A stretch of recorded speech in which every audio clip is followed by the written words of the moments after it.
Tuesday night, 9:45.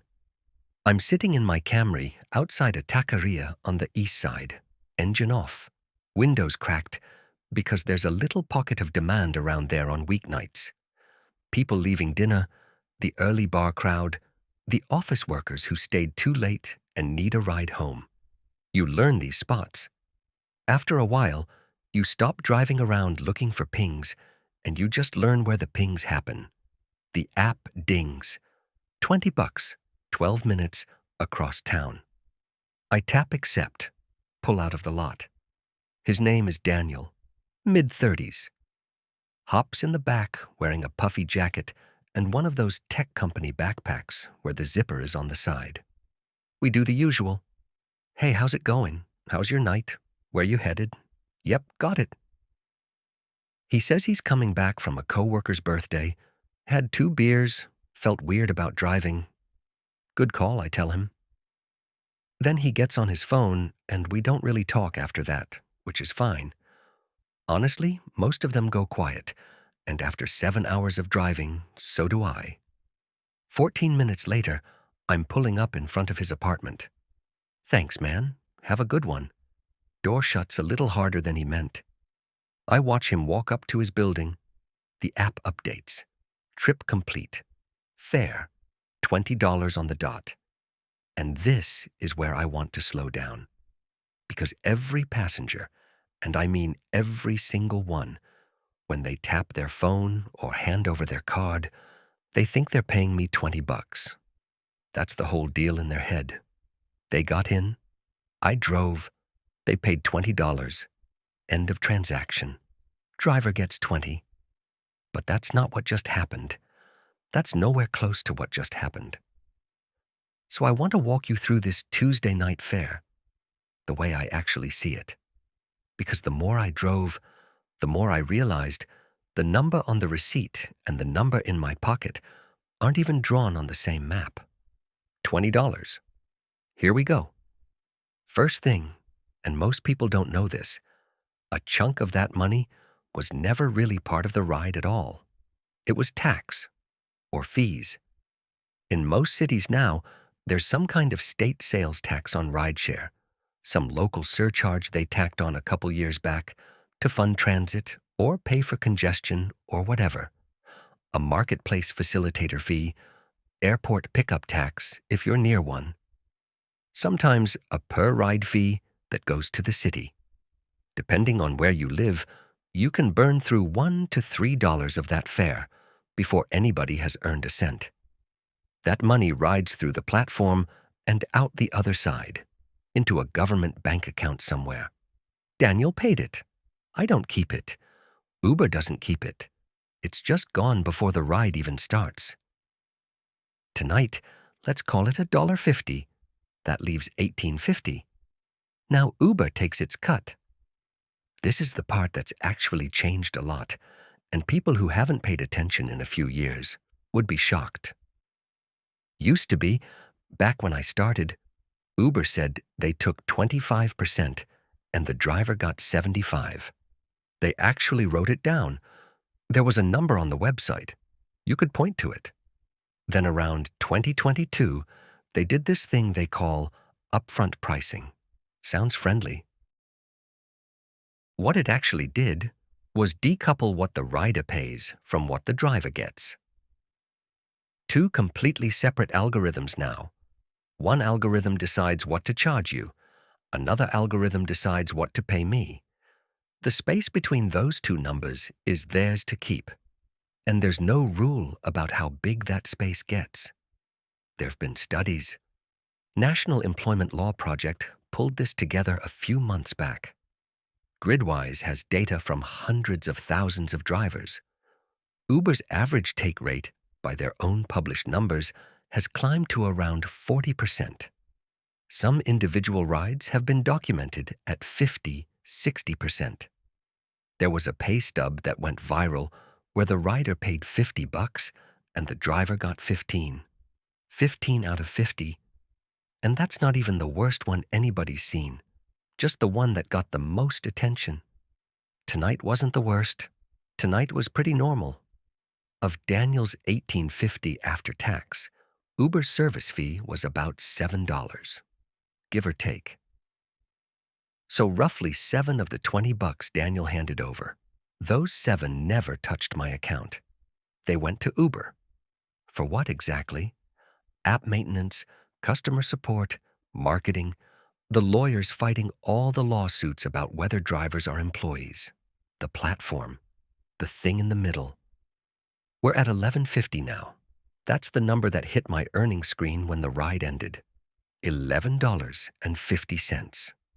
And honestly, if you ask most drivers, that's where they stop counting. They look at the app, they see the number, they think, okay, 11.50 for 14 minutes, not bad. They put that number in their head and they go look for the next ping. But this is where I want to slow down again, because none of the actual costs have been paid yet.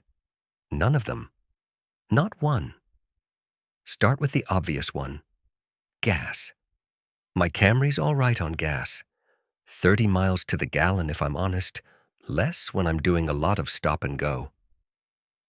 Daniel's ride itself was about 6 miles, but that's just his ride. To get to him, I drove 1.5 miles from where I'd been waiting.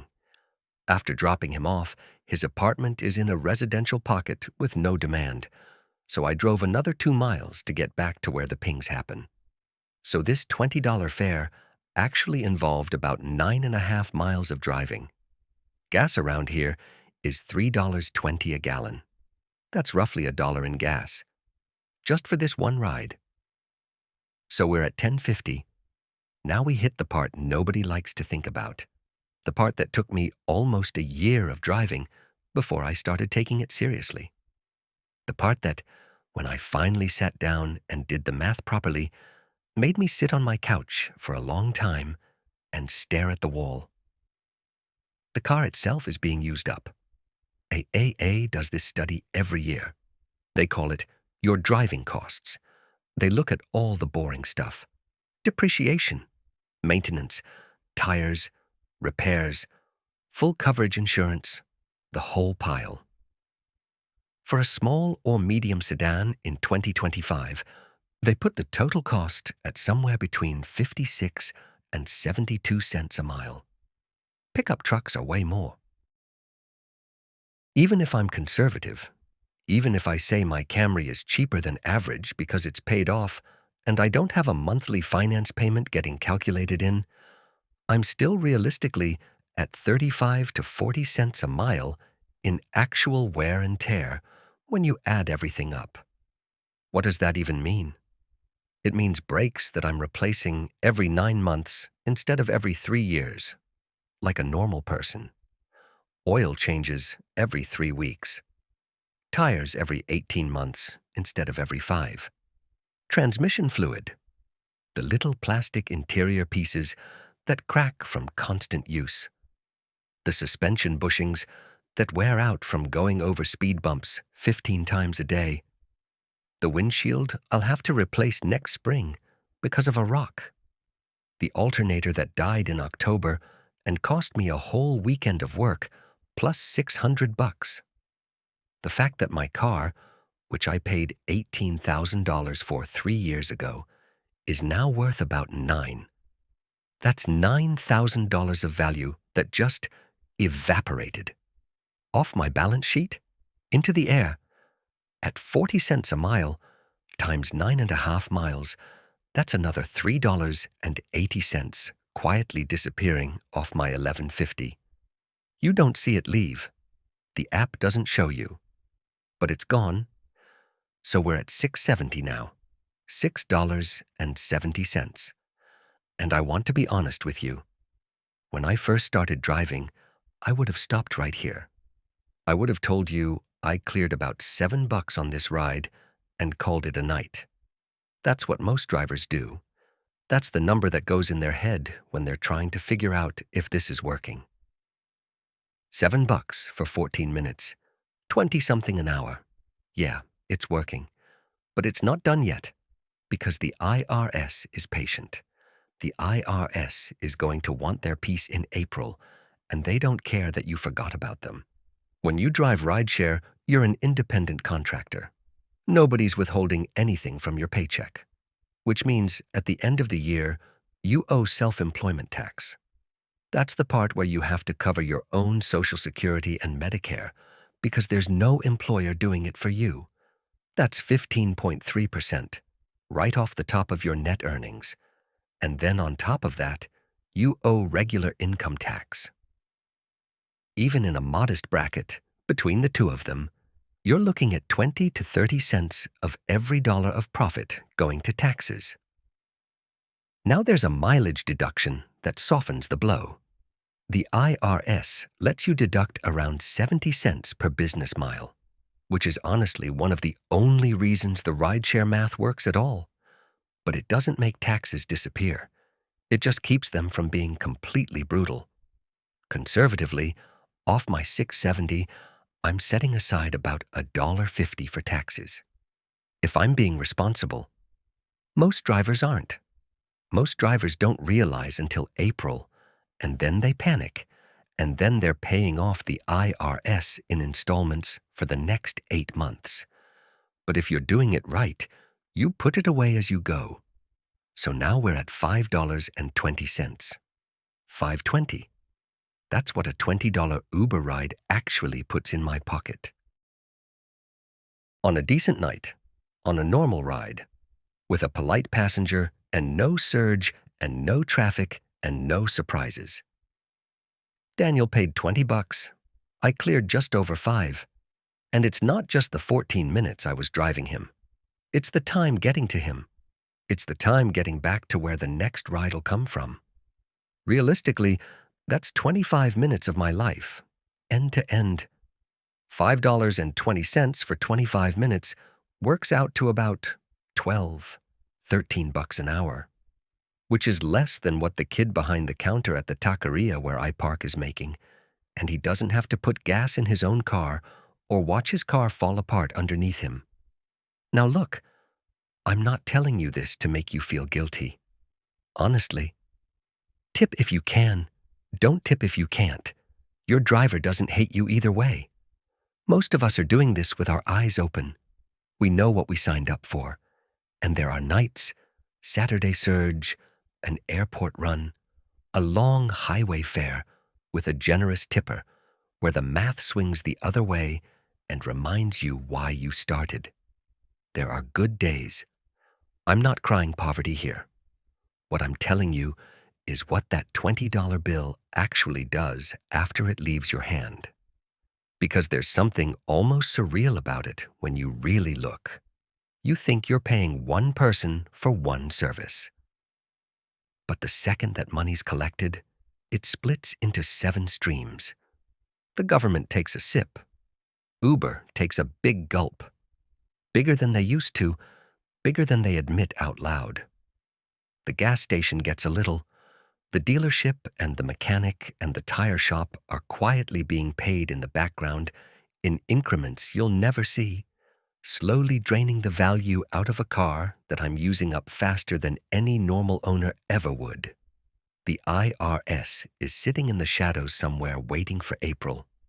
And the driver, the actual person who showed up in an actual car at 9:42 on a Tuesday night when you needed to get home, gets whatever falls out the bottom of the bucket. $5.20. On a normal Tuesday, I sit in the Camry for another minute after Daniel goes inside. The app is already pinging me toward the next fare, screen glowing blue in the dark. I take a sip of the gas station coffee I bought 4 hours ago, which by now is lukewarm and tastes like a tire. And I think, same thing I think most nights, that this whole thing is held up by people not running the numbers. Riders who think they paid the driver. Drivers who think they earned what the app says they earned. Everybody convinced they know where the money went. I tap accept. Start rolling. Anyway, that's a $20 Uber ride. Now you know where it goes.